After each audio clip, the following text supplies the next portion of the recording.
I did do a little more work off screen.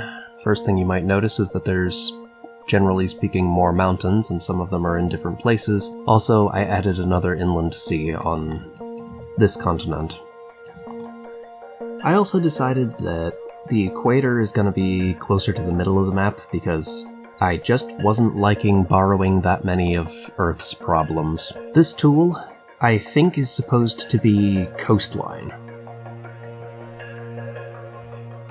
However, as you may guess, rivers is what we will be using it for. My river layer is a vector layer, which means that once we get the line down on the map, we can stretch it and move it however we want.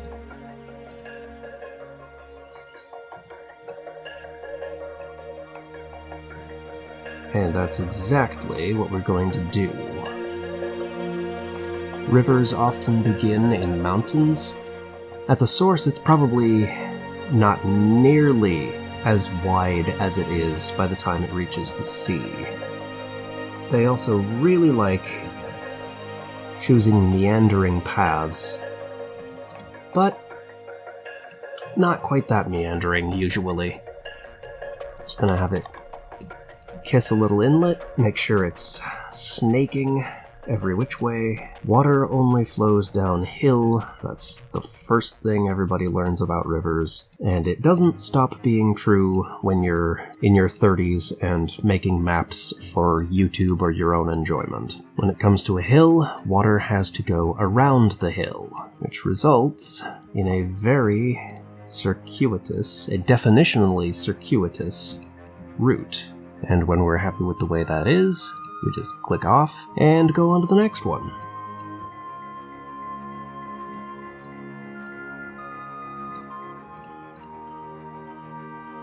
Nope.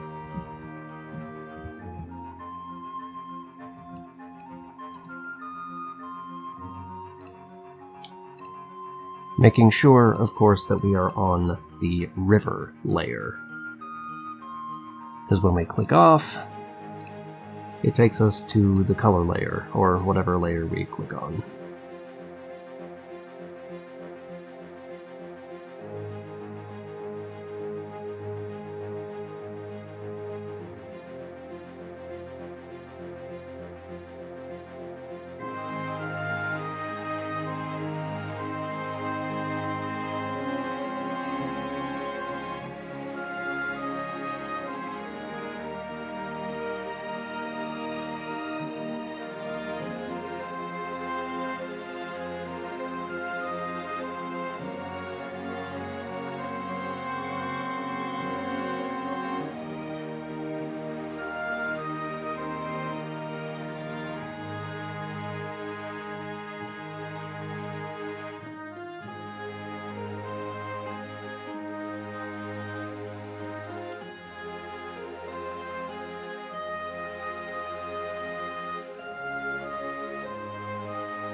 Presumably where the land sticks out into the water a little bit, that's because it's higher there, and where there's an inlet where the water sticks out into the land, presumably that's where things are a little bit lower. For that reason, I'm assuming that that's a pretty natural place for water to start a river from an inland sea or a lake, and it also makes a pretty good place for rivers to go to. However, not all rivers have a concave outlet. Some have a delta. That is, the part of the land where they go out into the sea is convex. It sticks out. I'm going to assume that that happens when a river has the same course, or at least the same outlet, for a very long time, and when it might possibly be looking to change its course. Like the Nile has a massive delta because it's been pouring silt into the Mediterranean for thousands, if not hundreds of thousands, or even millions of years, and you get this area that just really sticks out. Now, I could be totally wrong about this. If you are a river expert yourself, you can school me on it in the comments section. In fact, please do. I'd love to hear about it. However, it makes sense to me that the older the river is, or rather the longer it's had its current course, the further out into the body of water that it empties into, it sticks. And that's the assumption I'm going with.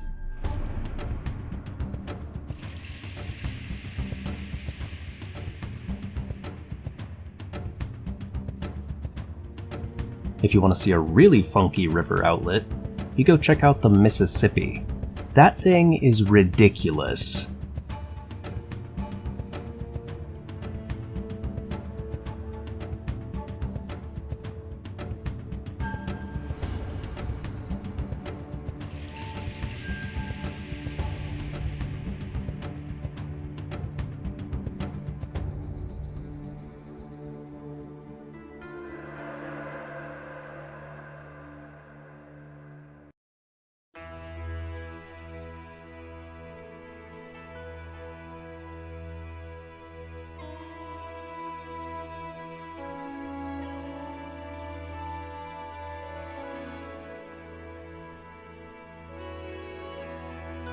Oh, right. I was gonna start this session by adding another fault line because I forgot to put one here.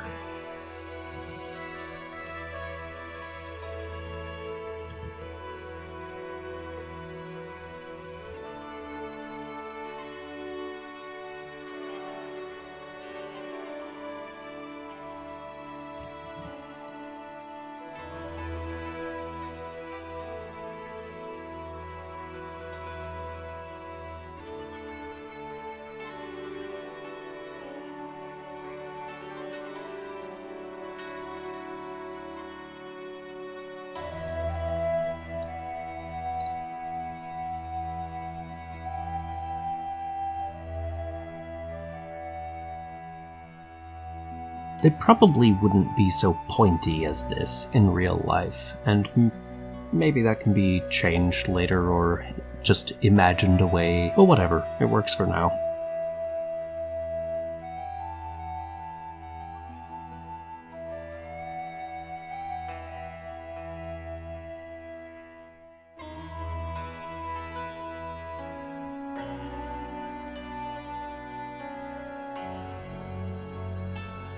This one I am imagining is probably fed by streams that come out of these mountains here.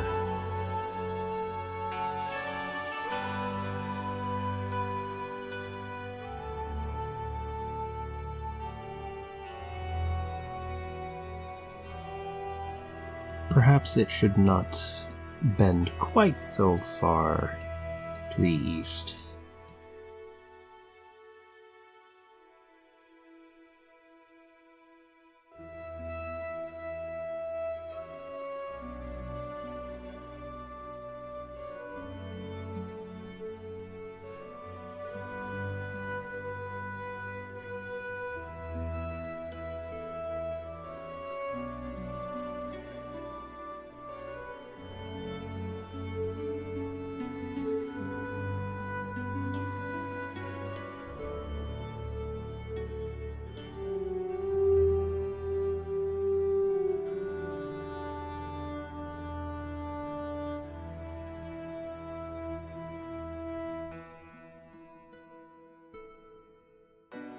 Now, this one is not actually a river, it's more of a canal. Or rather, part of it is a naturally occurring river, but it was extended, like it used to be a river, but they extended it through labor because it goes right under a natural mesa, a naturally occurring megalithic arch, upon which one can cross from what would otherwise be one continent to the other, but rather is the other half of the same continent, because of this stone formation. And that's kind of like the Strait of Gibraltar, or the Dardanelles, the Suez Canal. So what that does is it allows shipping to go from anywhere to in here without having to go all the way around north or all the way around east. So when we get to cities, there's going to be some pretty important settlements, or at least one really important settlement around here somewhere.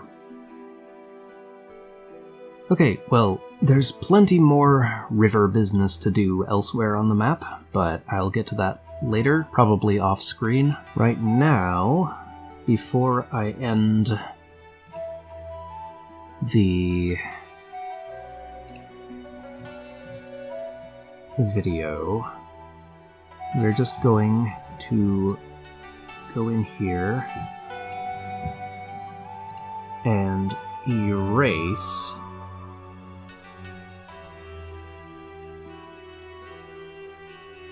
the sketch and color that intersects with our rivers.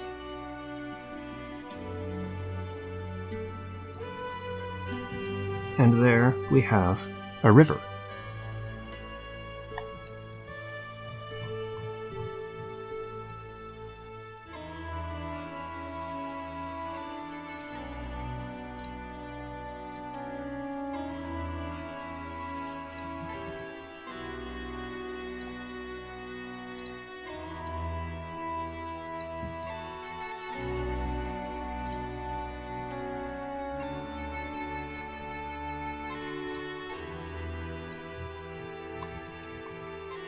Yeah, just like that.